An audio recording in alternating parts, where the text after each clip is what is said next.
Yeah. So you have A group of students, you have B group of students, you have C group of students in a class. Now A group of students is greater marks. They get lot of good marks. This is average marks. And these guys are less in marks. They get less marks. Okay. Now there is a new person that has come whose name is P. Right. Now either that person might belong to this group or this group or this group, right? So when you want to categorize this new person who is already not categorized into A, B, and C, and you want to put P into any one of these, okay, so you're not able to see, 1 second, sorry. Yeah, okay, now you're able to see. Yeah, so if you see here A, B, and C, A is one group, B is one group, and C is one group. Okay, so the reason why I don't want to showcase presentation is everybody will be confined to that, and this will be more interactive.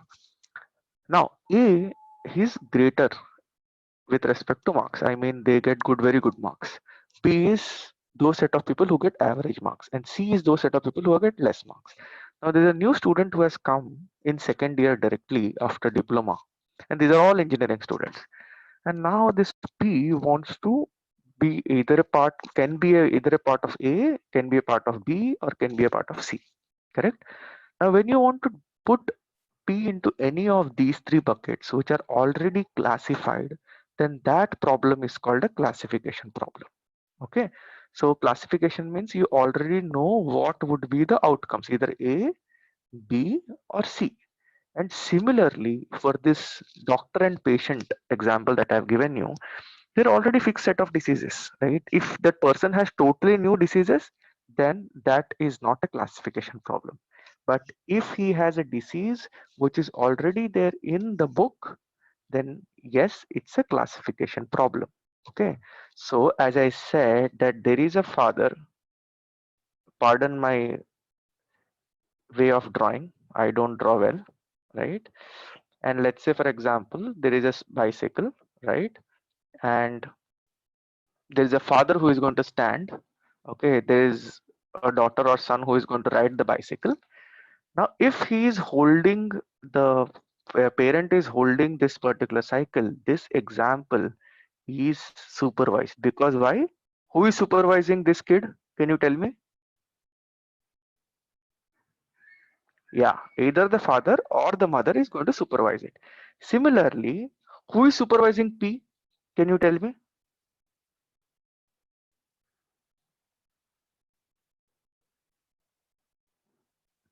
Who is supervising this guy? Chalo, I'll give you a more simpler example. Okay, let's say you have this kind of data. Everybody can see the screen, right? Let's say you have this data. Okay, and this is age of the person, and this is height of the person.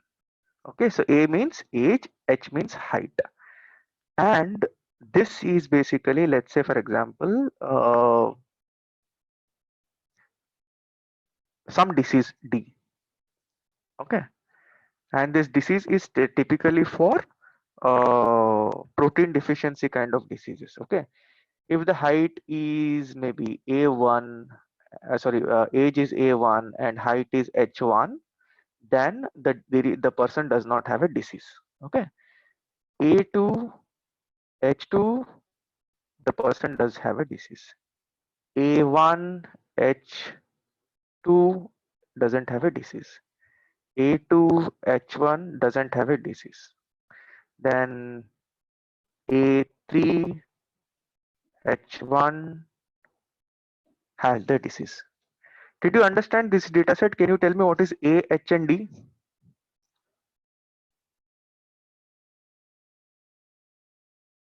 Can you tell me what is A, H, and D?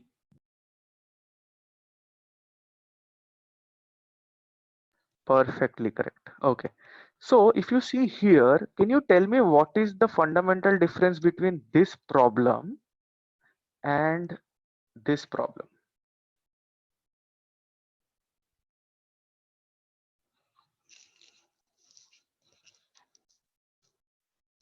What is the difference between these two problems? Can you tell me?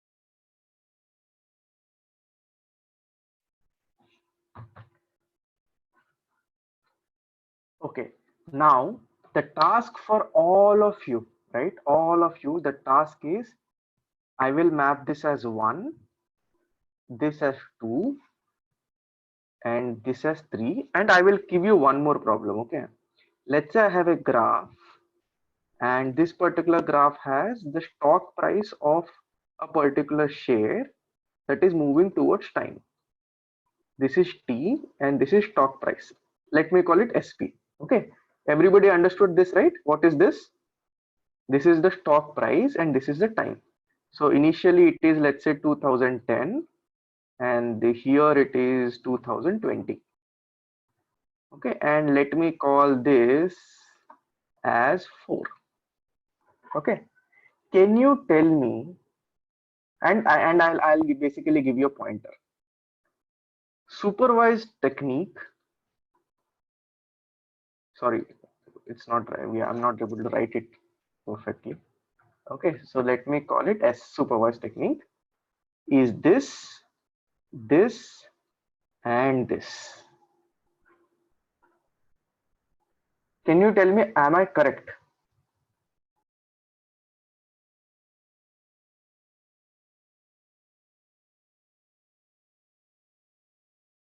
Which one is wrong? Which one is clustering?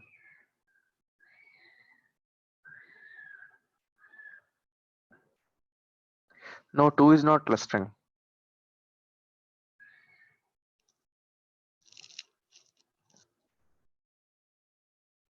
Okay, let me clear this one thing. Point number 1 is supervised because father or the mother is standing behind the son or daughter. Okay. Point number 2 is also supervised. I'll tell you why. Because already you have predefined classes like A, B, and C. Right? If you see the point number 2, this is already defined. A, B, and C are already defined, right? So when you already define it as A, B, and C, this is A, this is B, and this is C, then it is supervised itself. It is not unsupervised. If you do not have A, B, and C already present, then it is unsupervised. Understood? Correct. It is multi-class, but we will discuss multi-class later. Understood all of you? Any questions? Please ask.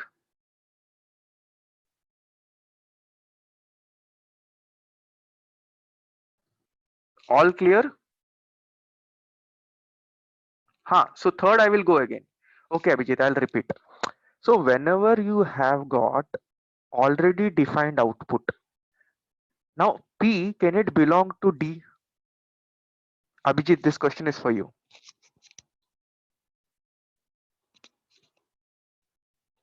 No. Why it can't belong to D? Because D is not at all there. So when you have already defined classes, like A is one class, B is another class, C is okay. Class basically means when your entire data is divided into or tagged into certain sectors. Like say for example, when you write an UPSC examination and you get good marks, you're already tagged as IAS, IPS, IFS, IRS, and all those, right? Similarly, a class is defined a classroom, let's say a set of students, 60 students, is defined as A, B, and C set of students. A are those students who get greater marks than some number, B is average marks, and C is low marks, right? So P can belong to either A, B, C. It cannot belong to D. Yes or no, Vijit?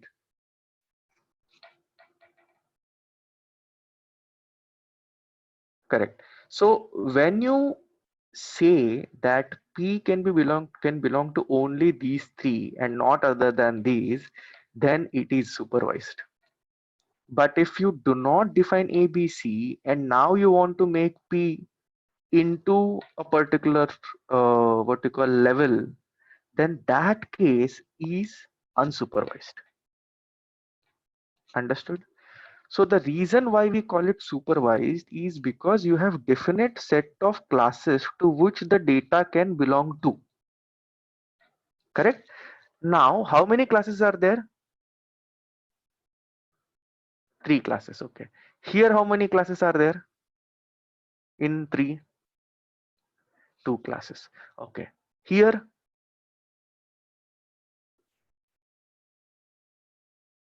are you sure? Here there is no class. I'll tell what it is. Okay. So first I will go to 2 is over 3 classes and 3 has 2 classes, 0 and 1. Okay. Now, what is binary class? What is one class? And what is multi-class? I will explain you. Okay. Anytime if you have only one class, that means you know that data can belong to one or it cannot belong to any means there is no other class other than one, right? For example, I'll tell you. How many of you have done linear programming problems?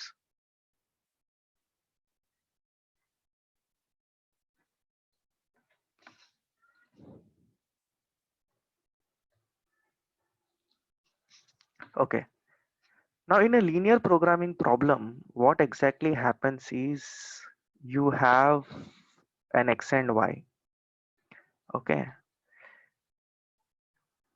Now you draw a line in such a way that anything that comes within this is a feasible region and anything outside this is a non-feasible region.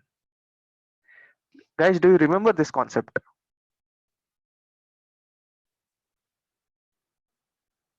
Right? Okay, it's a very simple LPP kind of a problem. Okay.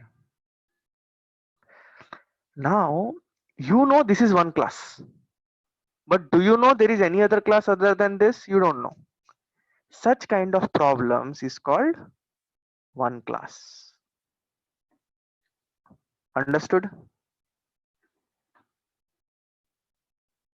Yes? Guys, you have to proactively answer. Okay, it is very these the concepts are very much important. Okay, sometimes it might confuse you, but in case you're getting confused, you have to ask me. If you take these kind of problems, the one that I'm showcasing you, 3, it is a binary classification problem. Why? What is the end outcome in this problem? Can you all tell me? 0 or 1.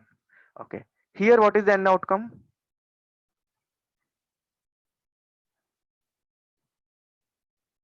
A, B, or C. Okay. So when you have only one class, then it is called a one class problem. When you have 2 classes, then it is called a binary class problem. When you have more than 2 classes, it is called a multi-class problem. Clear? Okay. So let's try to understand that. Okay, now let's come to this point. 4. What is this? Now, when you see the output, for these cases like 2, 3 and all, what is the output? Either 0, 1 or A, B, C. What will be the output in this case? It will be a number. I'll tell you what will happen here. Everyone knows what is a stock market, right? Now in a stock market, typically if there is a new company, it will get first listed. Okay, and they will file an IPO. IPO mein what you are going to get is basically one share will have a face value and will have a IPO value. Share value, face value might be 1 rupee. IPO value they can sell for 100 rupees also. Okay. Ha, Shubho. So right question. How is it a one class problem if there are unknown classes present? Okay. we do not know in those problems if the unknown classes are present or not. We know there is only one class, but we do not know if there are any other classes available or not. Did I answer your question?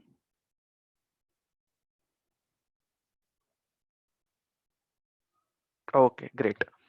Okay, so let's come back to this point. So whenever you're talking about a share market or a stock market, right? For example, let's take uh, Reliance Geo, for example, and it will have a current market price.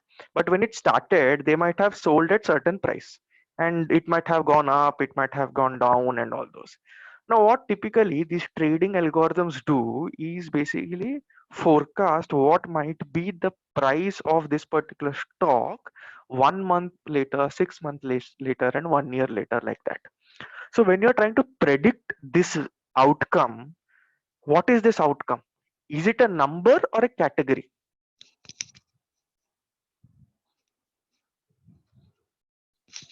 Number. But if you take this case 1, 2, and 3 here that I'm trying to showcase, okay, so when you say 1, 2, and 3, is it continuous or discrete in nature? Problem 1, 2, 3. Okay, this, and this. Is this continuous or discrete output?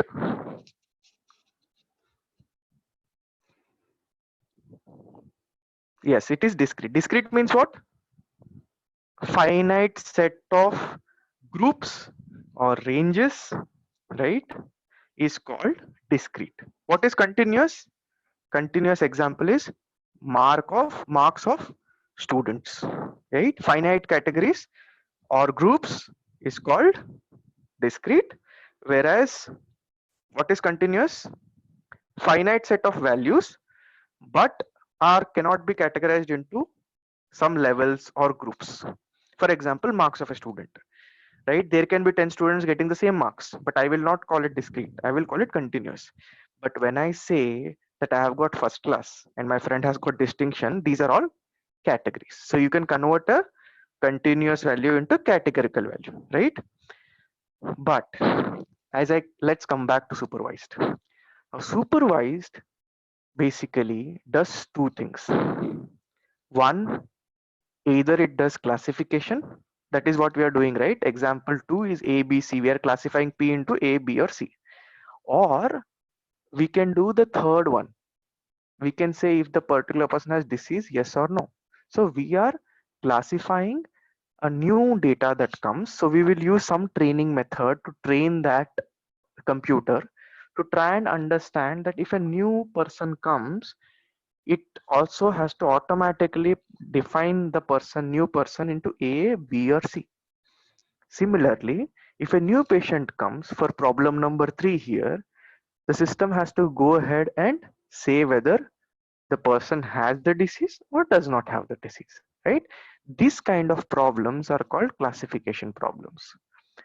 But when you're trying to forecast or try to find the stock market price for next 6 months, this concept is called forecasting or prediction, right? Can you tell me what are the two types of problems that comes under supervised?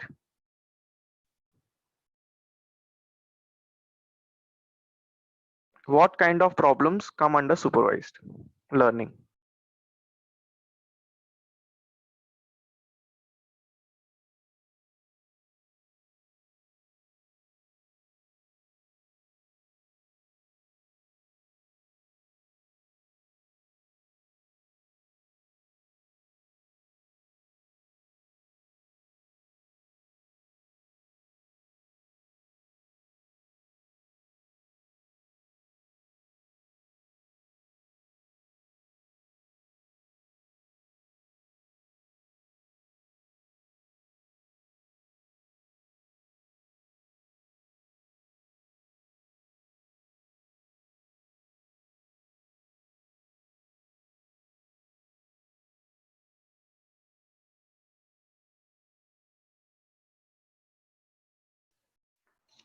I told you, right? There are two types of problems that I am trying to showcase here. One problem is to classify. Second problem is to predict, or let's say for example, to forecast. There are two types of problems. One is classification and second is prediction. Now, when you're trying to predict on a regression problem or sorry, on continuous data, then it is called regression. But when you try to predict discrete values, then it is called classification. Did you understand what is regression, what is classification? Regression means when you do prediction to try and find out continuous values, it is called regression. When you try and predict classes which are categorical or discrete in nature, then it is called, can you all tell me what it is?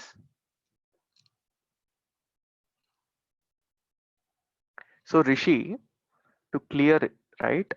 Supervised has only two. One is regression and one is classification. Can you all tell me if my outcome or the output is numbers, continuous numbers, what kind of problem it is?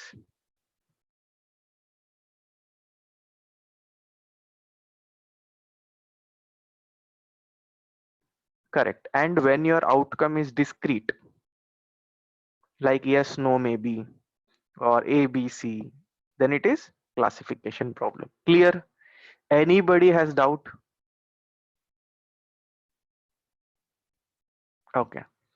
Now tell me, in this diagram that I'm trying to showcase, what is point number 4, classification or regression? Correct, right? So we also call this time series kind of a problem that we will see later. Okay. Can you tell me what is point number 2? What kind of problem? Problem 2 is what? Correct. Within classification, what kind of problem?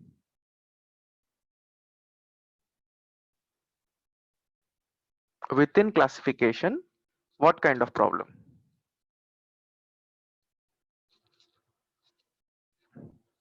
This is what kind of problem? One class, binary class, or multi-class? Correct. What about 3?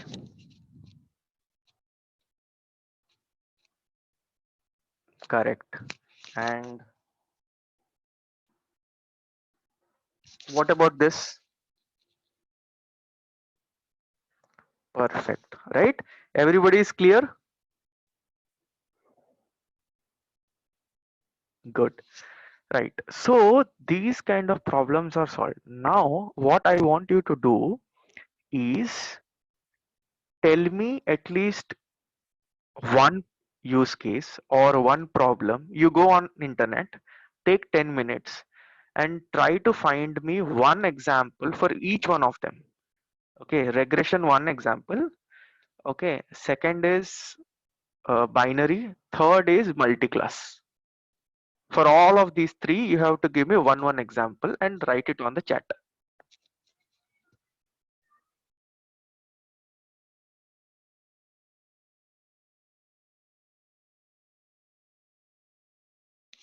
Take 10 minutes, give me three examples. One for binary, one for regression, and one for multi-class.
Give me some industry relevant use cases. Industry relevant.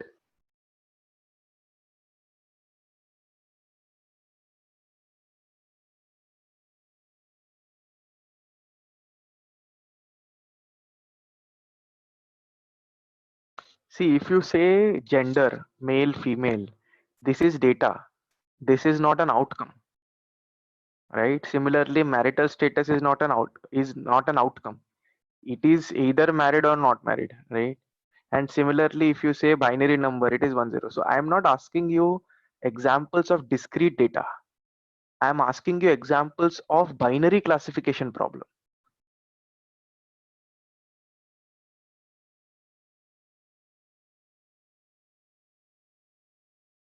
See, age of a person, tall, medium, short, right? It's a discrete data, but it's not an outcome.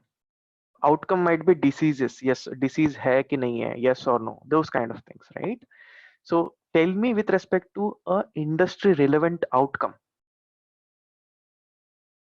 like stock market analysis is a problem, right? Similar to that. Correct. Churn prediction. Churn prediction means who is going to leave the company, right? For example, let's say I am an HR of a company, and if I have a data science model or a machine learning model which can try and predict out of my 1,000 employees, how which of the employees will leave and go with a probability of 0.9 or chances of 90%, then that is a classification problem, because either the employee will leave the company or will stay in the company, right?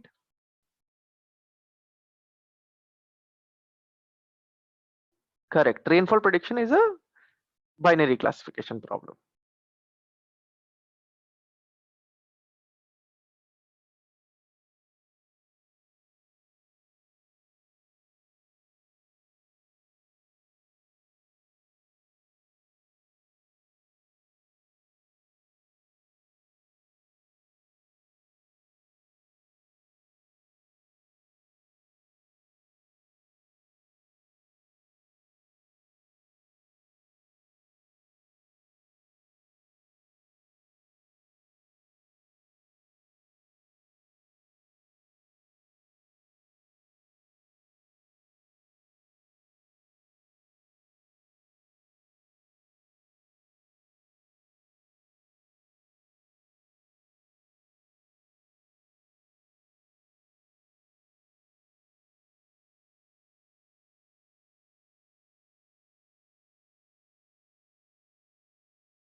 Perfect.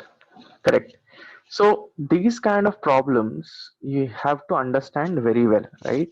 Now let's try and understand what is this use case that I'm trying to showcase, right? Now there is a very old data set that people try to use for assessing diabetes, right? So if you see this data set, it clearly showcases certain variables or features basis which you are trying to predict if a particular person is having diabetes or is not having diabetes. For example, so everyone is seeing my screen right now. Correct. So if you see point number 5, can you see what is the data there?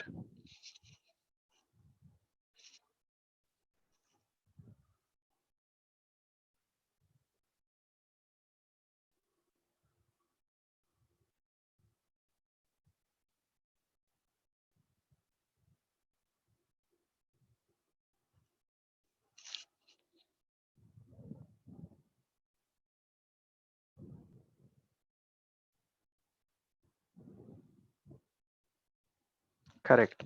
So if you see, it's a discrete data, but other than these, there are a lot of other columns in the data set, right? So that first is number of times. So now it is with the first column basically is number of times pregnant.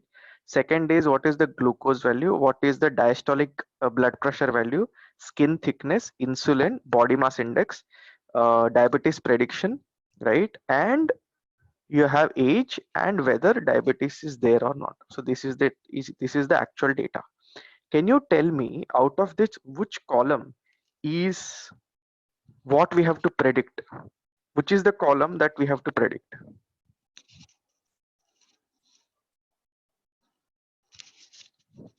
Correct. So the column is diabetes, which is called which we have to predict, right? Now, if you see this data set, except the last column, all other columns are called independent variables. But the last column is called dependent variable. Can you tell me which is dependent variable here? Okay. And rest of all are independent variables. Now rest of all are also called as features. The reason they call it features is every row can be described using these independent variables.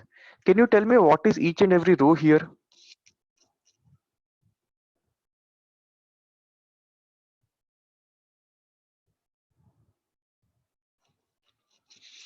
Correct. So each and every row is a patient or a person. Correct. Now every patient can be described using all of these columns except the diabetes column. Okay, because diabetes is an outcome. Because a person or an entity is described using the independent variables, these independent variables are called features. Everyone is clear? Great. Okay. So we will go step by step. In the first point, what we have done is we have imported all the relevant packages that is required for us to do the analysis, right? Point number two. So I'll run one by one. So let me just clear the output. If you have any questions in between, please ask. So I will run the first statement. We'll run the second statement. Can you guys tell me what I have done in statement number two?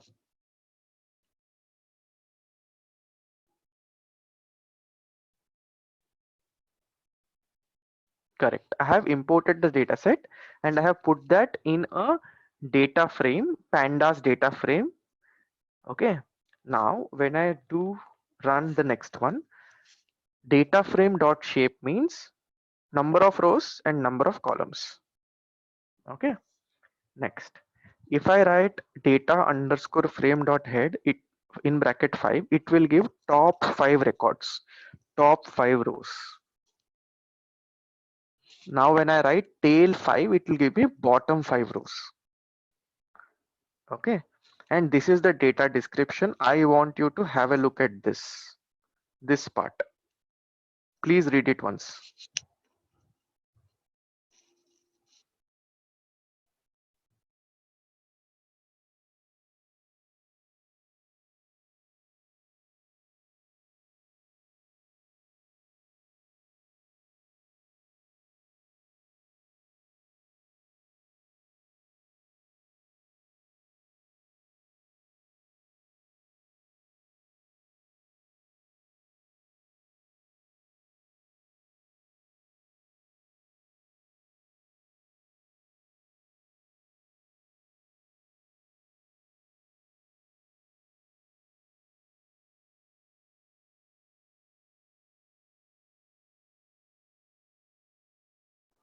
Write done once you read everything.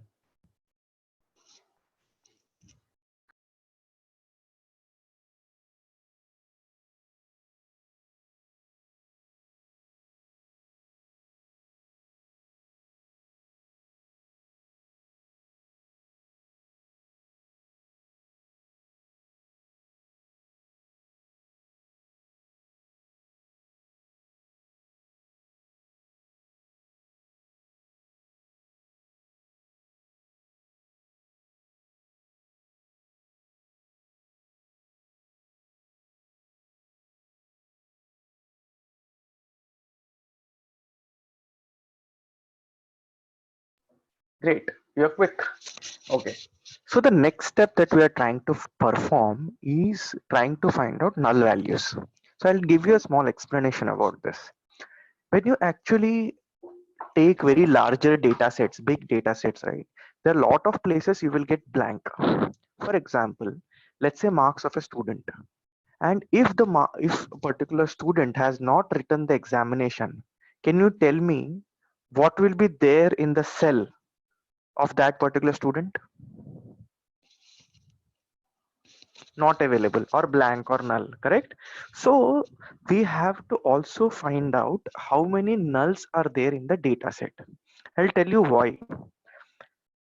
If you do not know what marks that particular person has got, can you forecast or predict or classify that particular person? We cannot do that, right? So what happens is whenever you create any machine learning algorithm or try to help computer to learn something, you have to give the data. If you give data with lot of nulls or blanks, will it work? It won't work, right? So what we are trying to understand here is whether there are nulls in the data. So let's run that.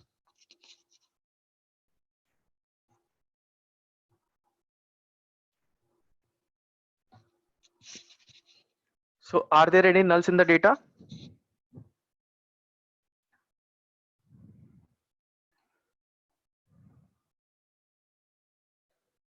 Correct, Ganesh. So if there are some nulls, right, we have to go ahead and fill it.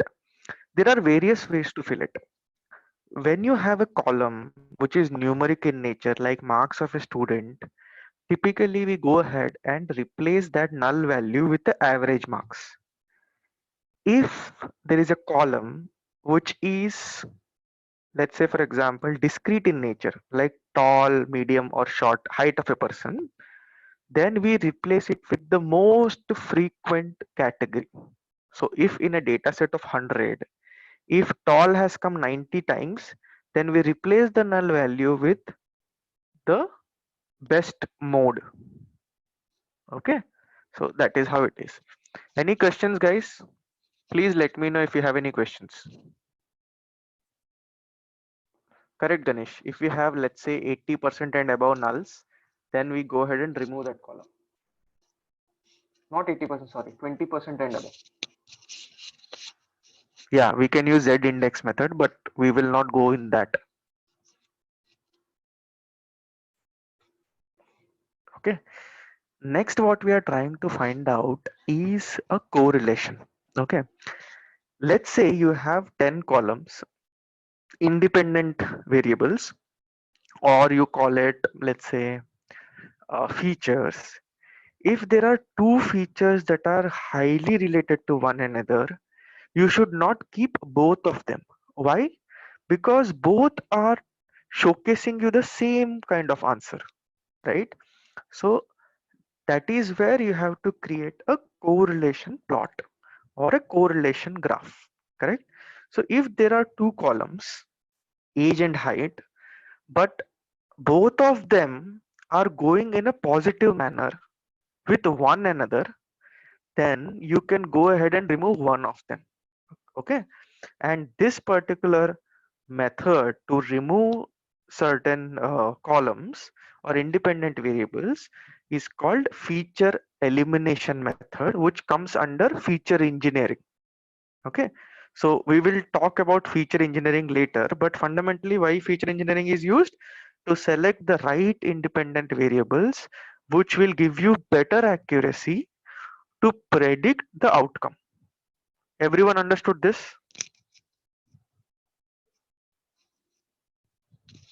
Simple, right? So we will create a correlation graph. Okay, here there is no legend, but basis this, can you tell me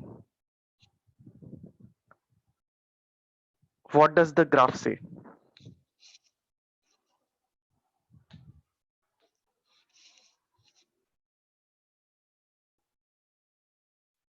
Read this carefully.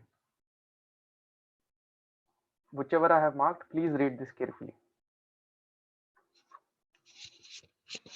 If it is blue, less correlated. Yeah, it's like a heat map. Yes. If it is dark red, then it is highly correlated.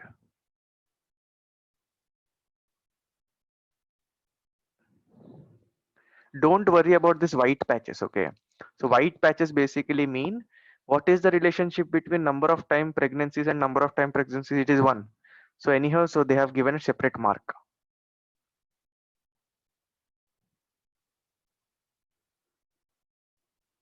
Can you give one example where you feel that both two columns are very highly related?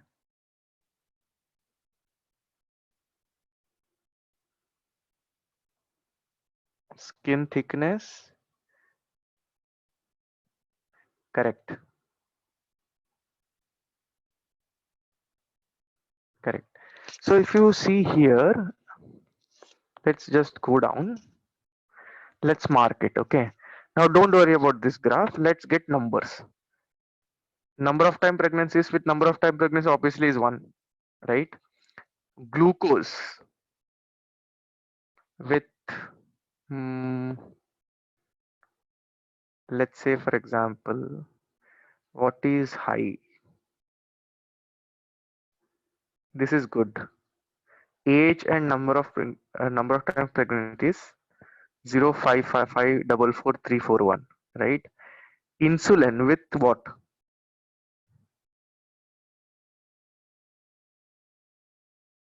Insulin with maybe skin thickness. But really speaking, can you find some number that is near zero point 0.8 and plus 0.8? Either minus 0.8 or plus 0.8.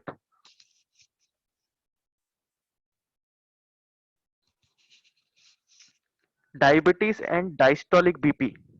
Just check that. Diabetes and diastolic BP. This value.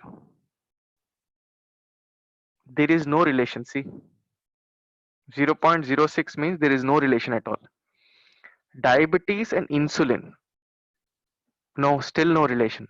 So those who are new, I'll tell you.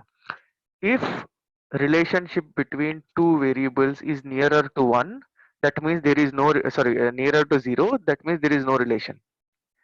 If relationship between two variables is nearer to -1, then negatively related. Highly correlated but negative.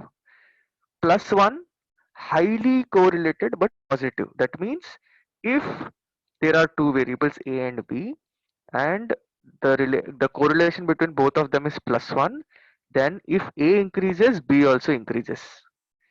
If A and B's correlation is -1, A increases, B decreases. If A and B have correlation 0, then there is no fundamental relation between A and B. Understood, everyone?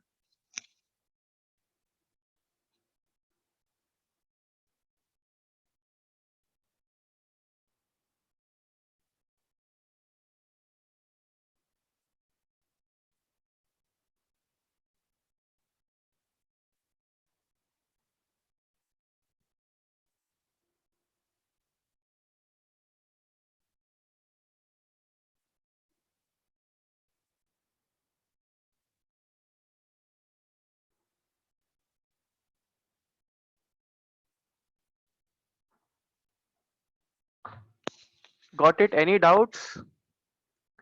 So Shubho, the negative correlation basically means if you have two columns A and B, okay, and the correlation between A and B is -1, then if A increases, B decreases.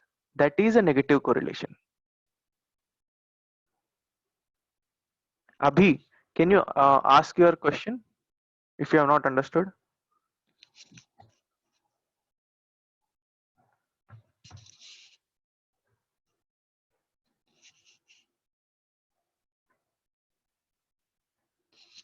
Okay, got it. Okay, let's move ahead. This is very straightforward. Okay.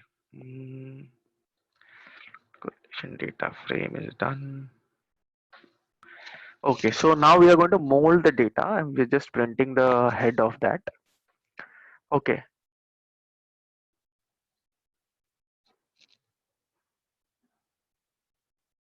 so database map is true or false. So we are just converting the column data diabetes into true and false. Okay, sorry, zero and one. Now what we are trying to do here, I'll tell you why this step has come. Okay. Now when you have the original data set, sometimes what happens, there are columns which are discrete and the system does not consider it as Boolean. What the system considers that particular column as discrete or character or text or string. Okay. So what happens is our machine learning algorithms have been taught in such a way that when you give outcomes or dependent variables to the machine learning algorithms, they have to be first converted into the form that they need. Like if you take multi-class algorithm, it has to system has to understand it's a multi-class.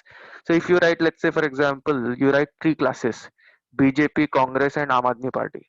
Now the system does not understand that these are three different classes. It considers it as a string. Okay, so you have to convert that into either. So in for this example, you cannot convert it into Boolean, but you have to convert it into classes. Okay, so here as it is a Boolean, we are converted into true or false. So system understand it's a true or false, but it will give output as 1 0 only. Understood? For example,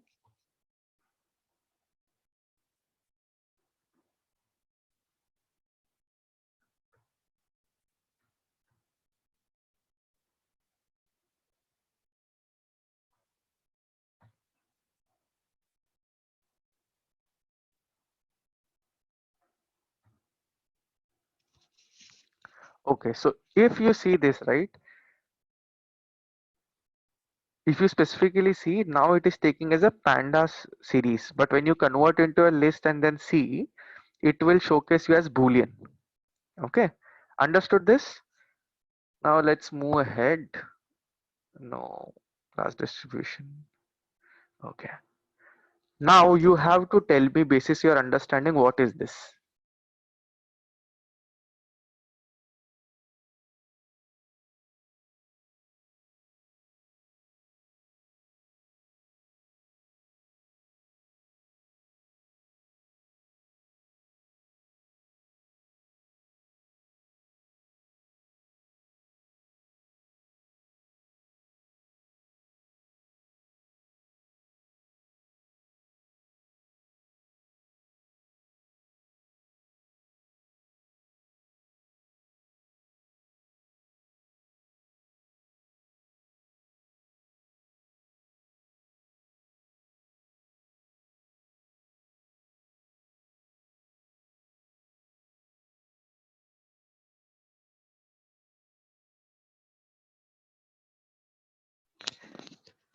Correct. So number of cases where you are having diabetes, number of cases where you are not having diabetes.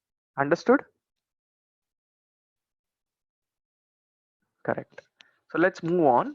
So until and so anybody has questions, please write it down. Okay. Later on, I don't want you to just leave it halfway and then you're not able to understand the next steps.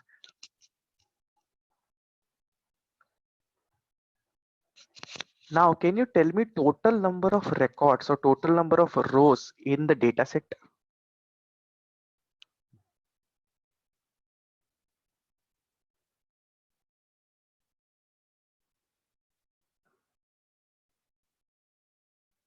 Correct. So let me just take an example using MS Paint. Okay. Let me showcase you the process. Okay, I'll just showcase you the process that we will be using. Okay, end-to-end process. Everybody can see my Paint screen, right? Okay. So imagine that you get a data set. Now this data set contains multiple columns. Okay. And this column is your dependent variable and this column is your independent variable. These set of columns are independent variable. Now what typically happens is you have got a big module called data pre-processing. So here all your null values, finding out the shape, right? Then feature engineering, what are the features that are relevant, what are not relevant, everything comes here. Okay, this is called data pre-processing. Once your data is ready, what you do is you have a ML engine, machine learning engine. Machine learning engine does three activities. First, it converts your data into train, test, and validation. I'll tell you what it is. Imagine that you are having this bread loaf.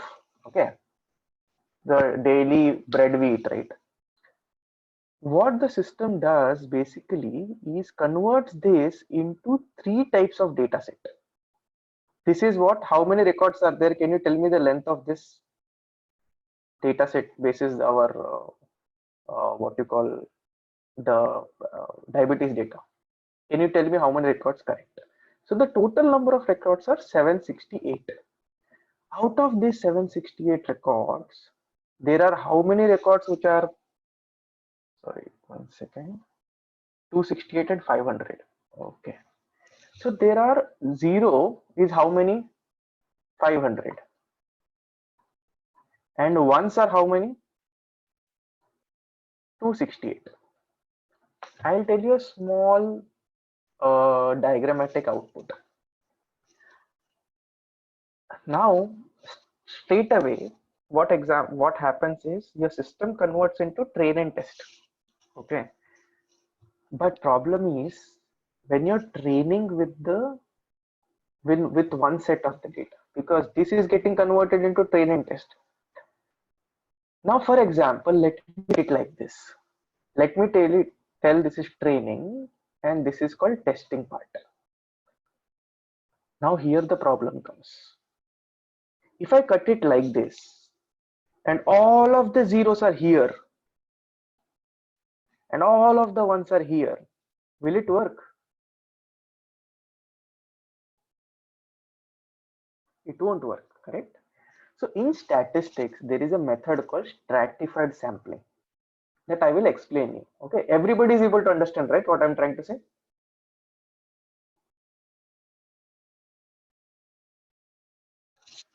Everyone is able to understand what I'm trying to say? Okay, so let me create a small box.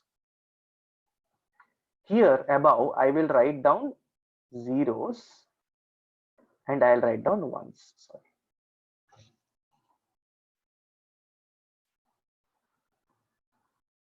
Okay, what is the percentage of zeros?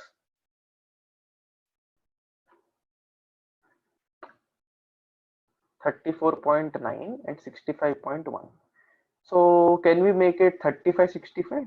Okay, let's make it 35.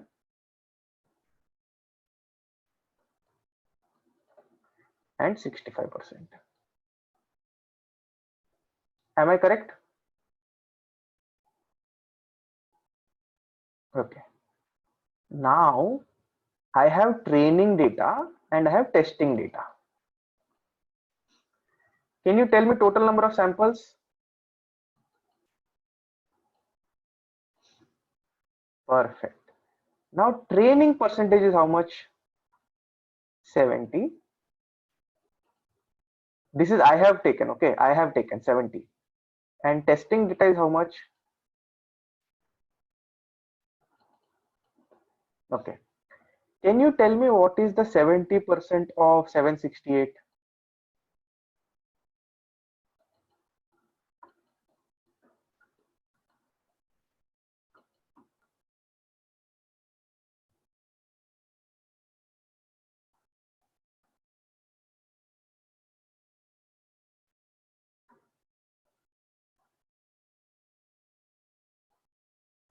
Okay. Can I say 538?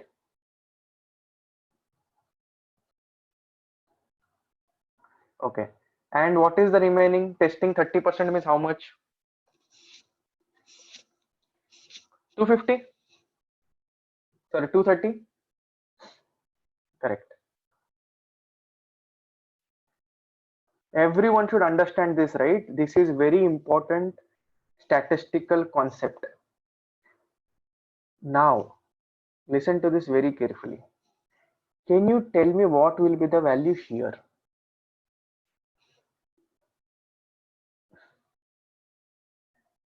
This is total number of zeros, this is total number of ones.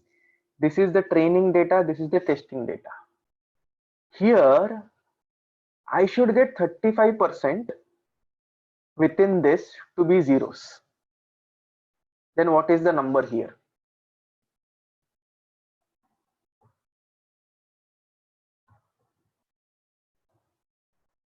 188. Good. What should be the value here?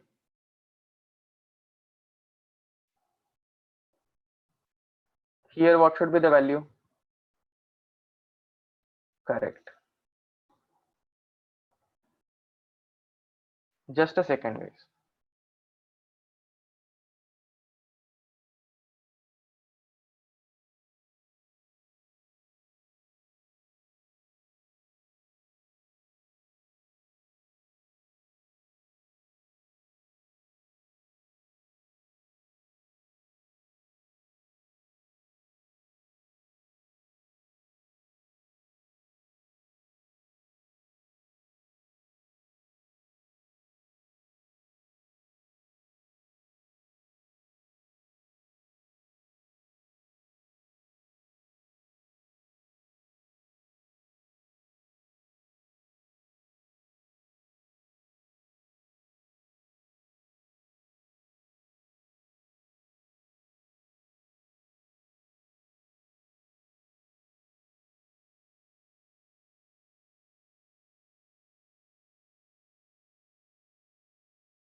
Sorry, I got a call.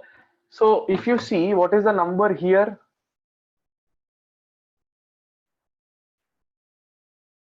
Let me say 350. Okay. What is the number here?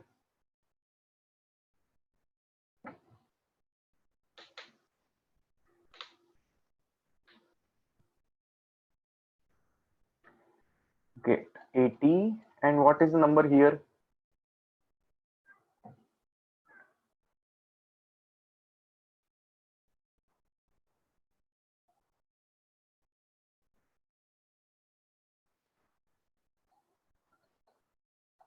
Okay. Is it correct?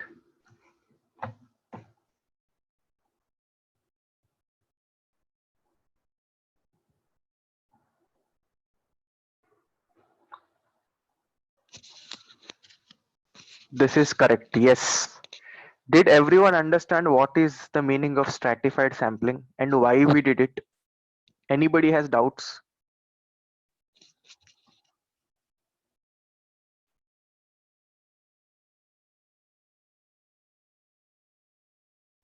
Anyone has doubts?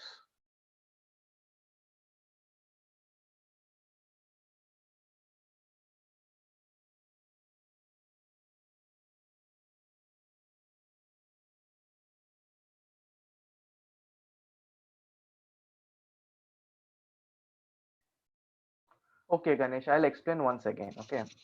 So when you want to create a machine learning model, typically what happens is you have to have two data sets.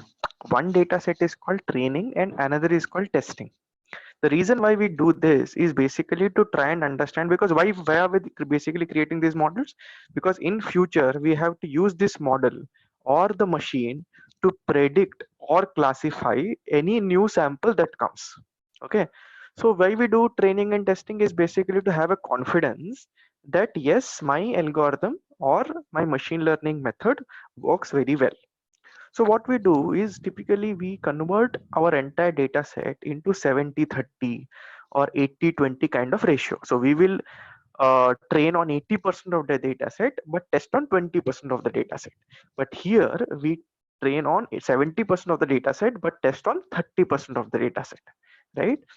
But when we are training, if your original data set, that is 768 records, have 35% zeros and 65% ones, then basically your training data set should also contain the same percentage of zeros and same percentage of ones, and testing should also contain same percentage of zeros and same percentage of ones. This concept is called stratified sampling, because if you train, understood? Yes.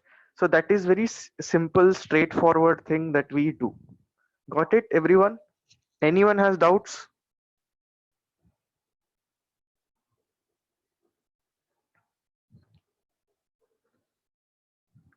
Okay. Now, once that 70-30 is over, can you tell me what is happening in number 19, sorry, number 20 now? You all have to answer me.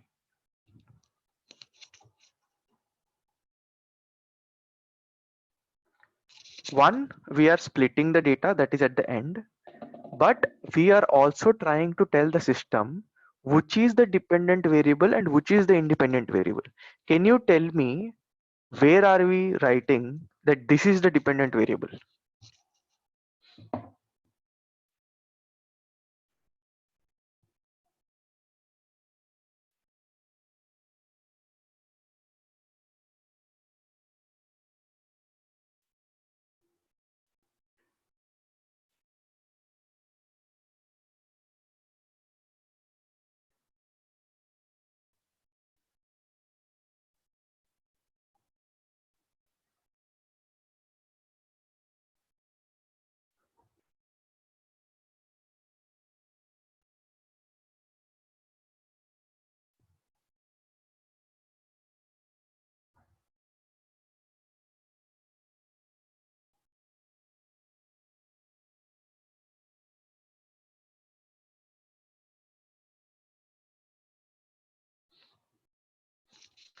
Correct. So the predicted class names is your dependent variable and feature column names is your independent variables. Understood?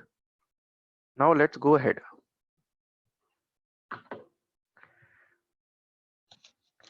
Okay, what is the training set percentage? 70-30, right? Almost nearer. Okay, and now let's print this. Okay, can you tell me what is this? This and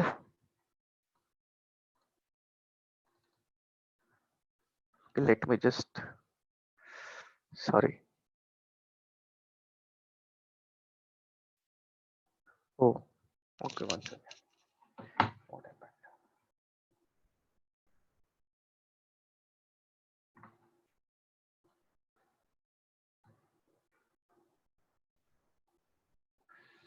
I'm not able to place this. Let me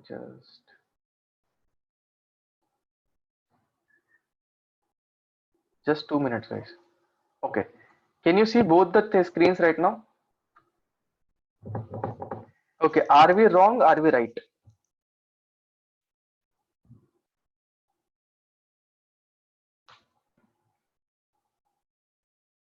See these number, right? And this, right?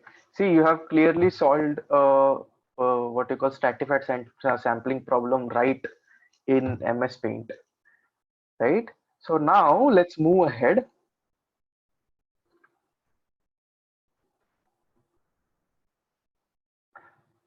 Okay, so let me explain you random state. So sometimes what happens, you use some pseudo randoms or random number generator for doing training and testing. So when you split training and testing, you will not get like a loaf, right? Like a bread loaf and you are cutting it somewhere in between. So your samples, training samples is picked from various locations within that. So imagine that you have got a Britannia bread, okay, and it is cut into multiple pieces. So similarly, first what happens is if you want to eat bread and jam, what you do is you will take first two slices, put the jam and all, right? System does not do in that fashion. So when system selects training and testing, it does not take in this bread jam format. What it does is it will take one slice from the first and second slice from the last, so that in future you will not get a fixed set. I means all the randomization is present. Okay, so to fetch that in that sequence, you have to have a random state. Understood? Did you get the concept?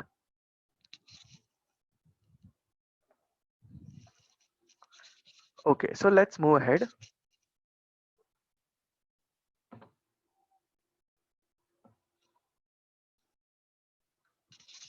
Okay, can you see the missing values that are present in these?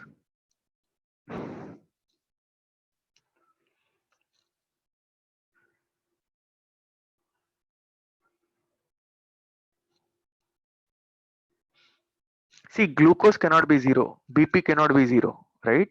So they don't have null values, but they have zero values. Did we replace null with zero anywhere?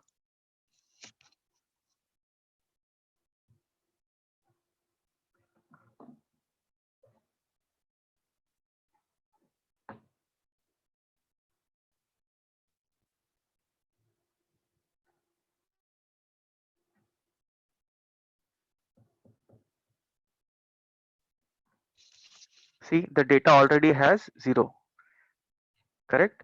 So we have not replaced null values with zero. What we have done is zero is already there.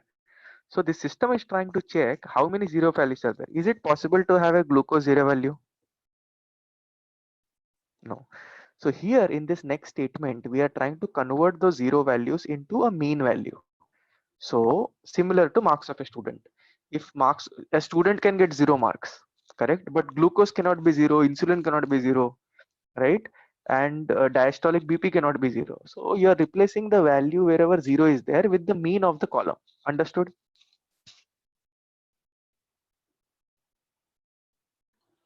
Okay. So let's move ahead. There is a package called sklearn which has imputer. Imputer is a particular function which can replace it by, so here if you see, missing values wherever zero is there, strategy is replace with mean. Understood? And we are transforming, correct. That will obviously affect your calculation, no doubt, but at least you will not go ahead with zero.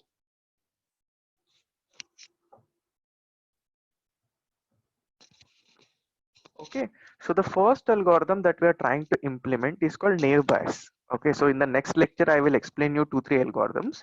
So let's just right now run this one by one. Okay, so you have naive Bayes algorithm, you run it, and if you see what is the accuracy of this naive Bayes algorithm that we are getting, 75%. Okay, now if you see on the testing, so this is a training data set accuracy. Now everybody has to remember one thing. If the train and test accuracy are nearly similar, then the algorithm is good. If the training algorithm is high and testing algorithm accuracy, sorry, training accuracy is high and testing accuracy is low, then the system is called overfitted. Overfitted means you have seen that the data set sees more number of one particular class but less number of another class, right? Not the actual numbers, but if you use that algorithm in near future, it will predict one class more over the other. Understood? What is overfitting?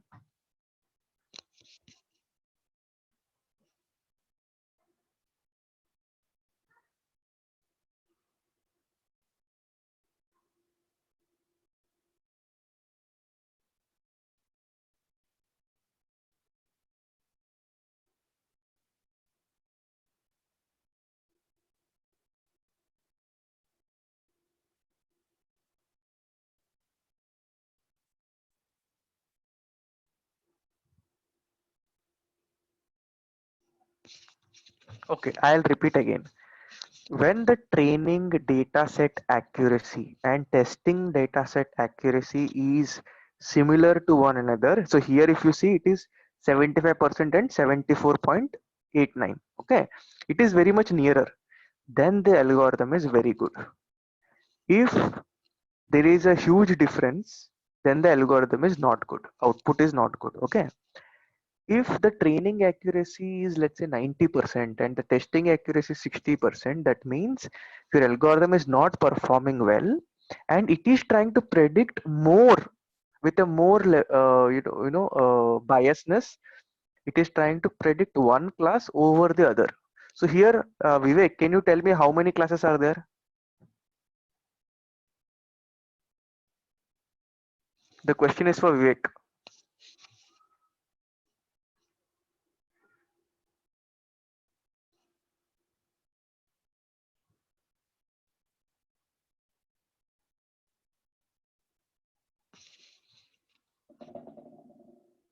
Vivek, are you there?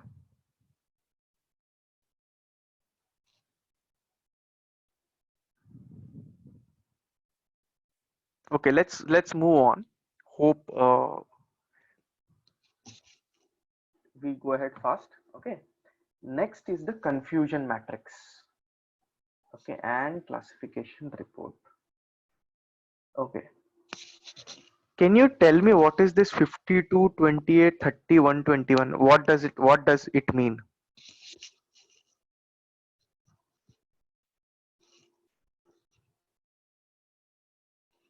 Correct. I'll not go very deep into this, but what this 52 says is, you said the system said that the output is diabetic, sorry, non-diabetic, and in real it was non-diabetic. Those kind of cases are 52. What is 28? The system said that the value is non-diabetic but ended up being diabetic. That is 28. Okay, but I think it will be better if we take this after this particular session, otherwise it will get more complicated, and as the name suggests, confusion matrix, you will get confused. So let's go ahead later with this, maybe tomorrow, maybe in the next lecture. Okay, and similarly, I will not explain these concepts because these concepts have to be separately taken. Okay, and then we take another algorithm. So first we took naive Bayes, second we are taking random forest, third we are taking logistic regression, fourth is support vector machines. Like that we are using all the algorithms, right? So I will just run this, and in the next session we will showcase the other things, because I don't want you to get uh, very much overwhelmed with these concepts. Okay, so we will test separately. So today's session was more related to introduction to supervised learning, and then we will go with examples. Okay, so at the end, typically we create this kind of ROC curve where you have all these algorithms and there is some meaning to each one of them, each one of the position within this. So true positive, false positive, like that. So typically the true positives and the false positives in a particular mechanism. So basically true positives should be more rather than false positive. That's the objective, right? So we will go with these algorithms one by one later, and I will explain you what is this precision recall, F-score, support, and all of these later. So hope you got a basic understanding of what is supervised, how do we run the machine learning algorithms, what is the process, right?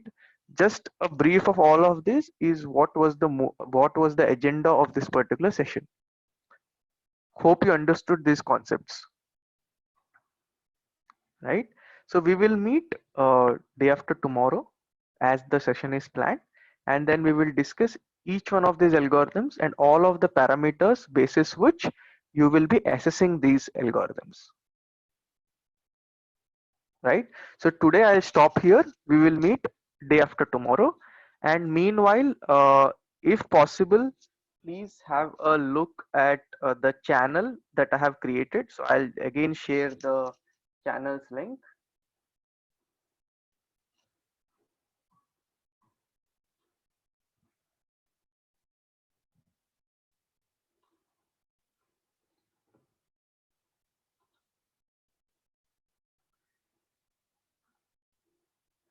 please view this video that I have sent you today itself, because this will give you a basic understanding of a classification problem or a supervised problem in real life industry scenario.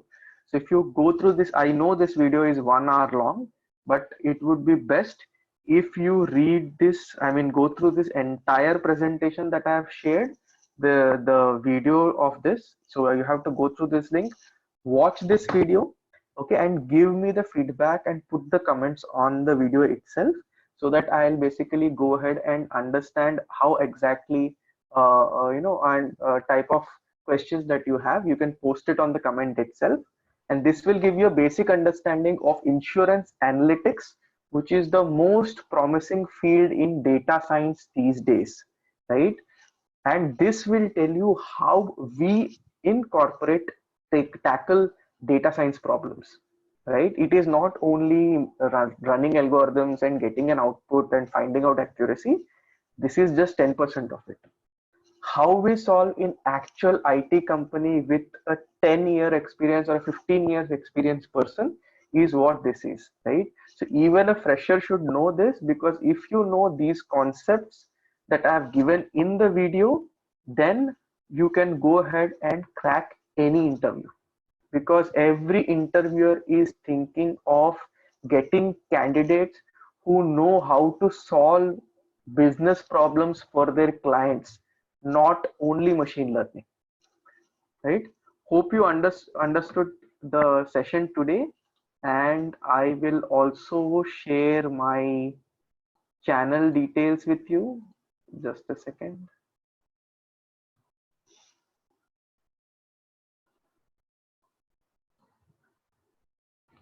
Okay, so this is the channel link, and I'll just put a separator for your understanding.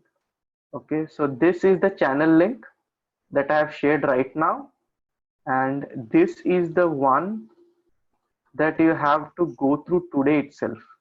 Please go through today itself this particular video that I have shared right now, so that I can give you some use cases, or I can give you more set of problems in near future. Yeah. Thank you for listening. Please copy this link and paste it on your screen,